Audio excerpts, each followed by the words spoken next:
Welcome, and thank you so much for clicking on today's video. If you notice that in this thumbnail, we actually have those scenarios 1, 2, and 3. That is the Saturday video where we really went over those scenarios. So we're not going to go into those too much today. We're going to focus on getting you those daily expected moves, but the video is there. There's a simple thumbnail. It just says 1, 2, 3 on it, just like you saw in this one.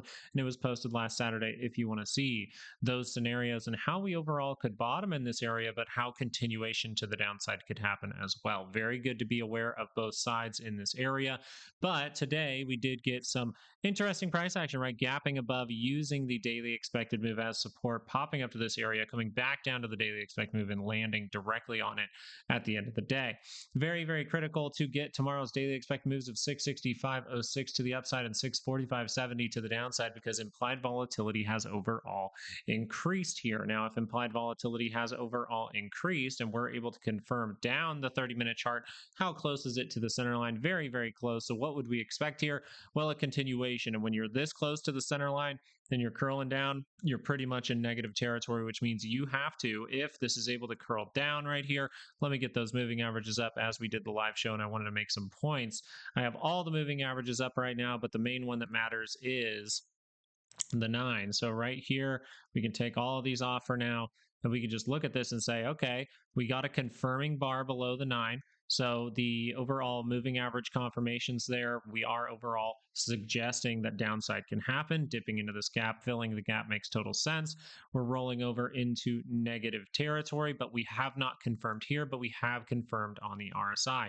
This means I do not have 1, 2, and 3 reasons, but I only have 1 and 2. Therefore, I don't know if I necessarily would take a downside play right now for personally myself, but other people might do that. But the 30-minute chart would say, hey, if I'm able to cross down, watch for us to get a tag of 645.70, watch for us to potentially stop whatever is going on here, right? Stop leaving this gap open is pretty much what I'm saying. Sorry about that. Stop leaving this gap open, because, hey, we can take care of that right away, and then we're going to watch out for what? 30-minute divergence. But while that crosses down, we don't know if that is going to happen. As of right now, though, the 2-hour chart is curled up in positive territory. The 30-minute is curled up, technically just breaking through to positive territory. So if we're going to continue the bullishness, you see where that daily expected move is. Now, you're taking in the SPY. We're going to go over the Qs. We're going to go over IWM.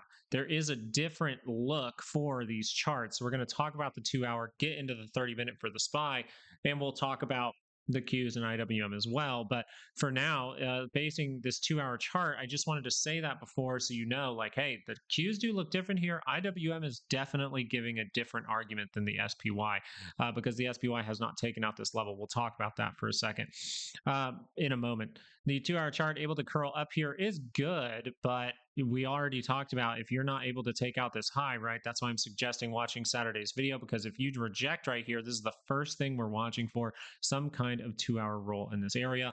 We'll watch for divergence down here, but if that roll does occur and you get 3 confirmations there, you can test this low, go make a new one. So we're going to watch this upward thrust really, really carefully, but don't ignore the 30-minute chart. This is overall all we need to pay attention to as of right now. If we're able to see some kind of crazy gap up with good news that's able to take back these highs, we'll talk about it, but we've talked about it enough in the live show. We talked about it in Saturday's video. You can go check that out. The last thing that I wanted to point out here was the level that you needed to take out to take back some kind of positive trend, or potentially at least with price action, not technicals, but price action. You needed to take out this level. You did not end up taking out that level for the SPY.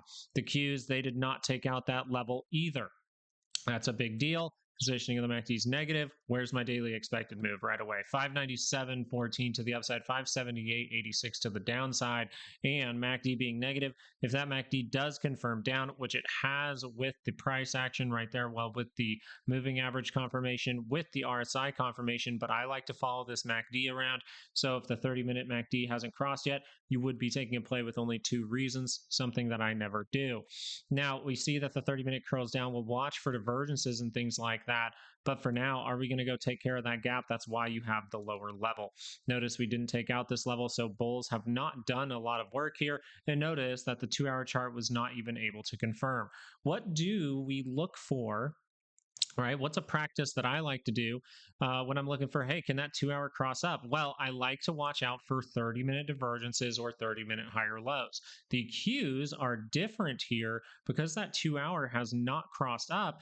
If the 30-minute chart is able to come down to this area and get a reaction off of it, and you see this kind of shape on your MACD that confirms back this way, you're closer to the center line. You're setting up a potential double bottom to get that 2 hour chart going. So I just wanted to point that out for the cues. It is a little bit different. It gets really interesting though when you go over to IWM, because as you can see, the critical level for IWM was this right here of 250.08 area.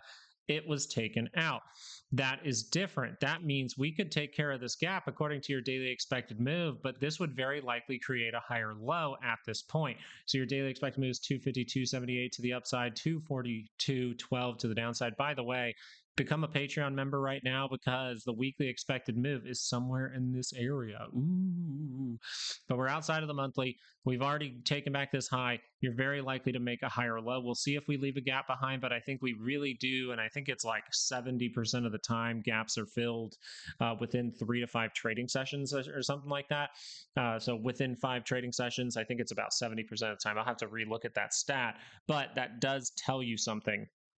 That tells you that we like to take care of gaps pretty quickly. So if we want to take care of this gap, we can still make higher low, but we also just want to see if some kind of very strange divergence happens here. If we see it on the SPY, we see it on the Qs, we'll look for it on IWM as well.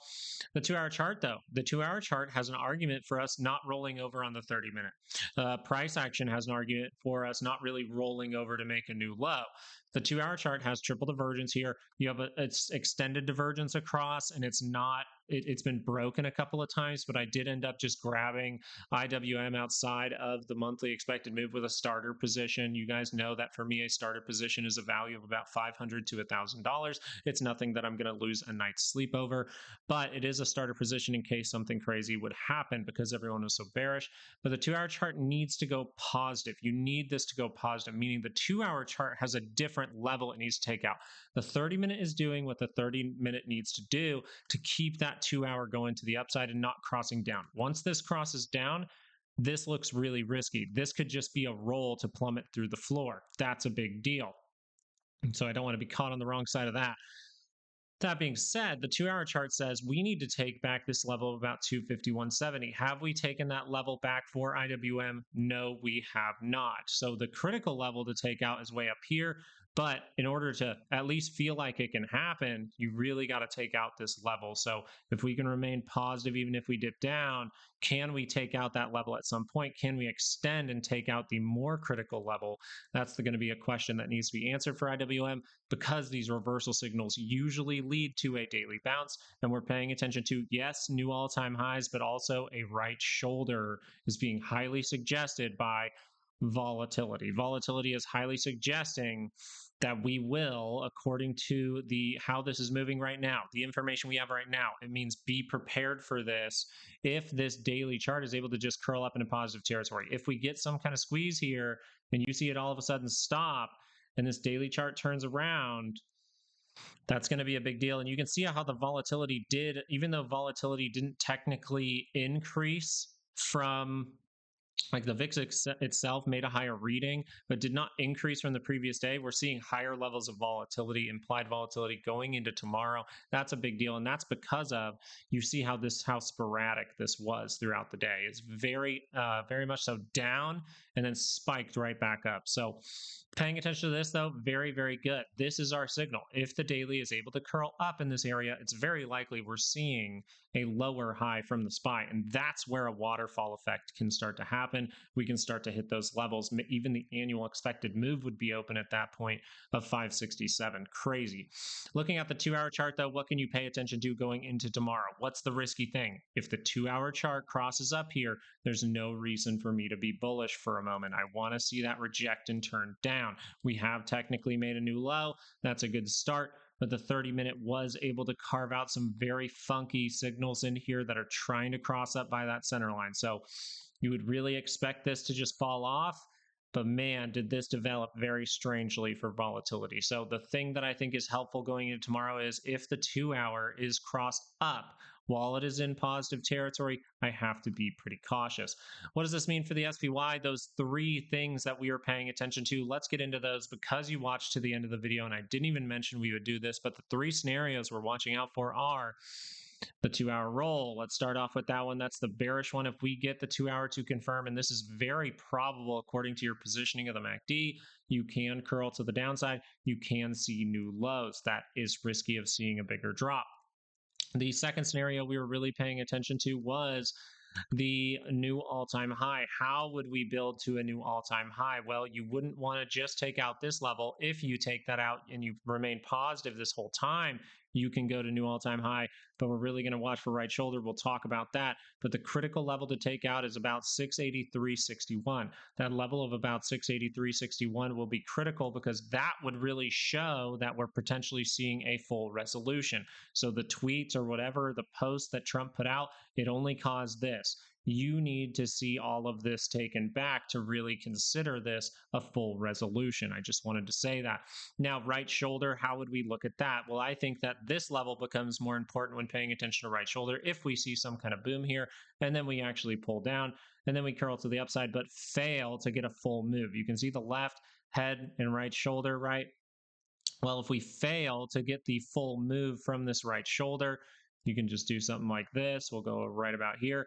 If we fail that move, that's going to be a big deal. That tells us something. So we'll look for 2-hour divergence up in this area. So thank you guys. I hope you guys enjoyed today's video. I kind of had to be a little robotic with it to get this information out there as quickly as possible with the amount of time that I have. So I thank you for watching to the end of the video. Please leave a like on the channel if you found this video overall helpful, and have a fantastic night. Peace out.